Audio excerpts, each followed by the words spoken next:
The time is 1 o'clock 1:50 sa hapon. Napakatindi ng sikat ng araw.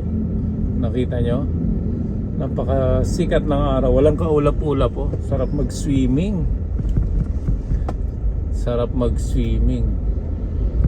Di ba? Meron bang nasa beach ngayon? Marami bang nasa beach ngayon?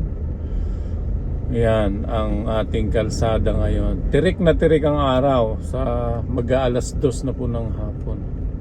Yan. So pag lumabas ka sobrang sobrang init, nakakasunog. Buti naman sana kung nasa beach ka at masusunog yung balat mo. Okay lang. Nasa kalsada ka tapos masusunog, di ba? Hindi okay yun. Yan.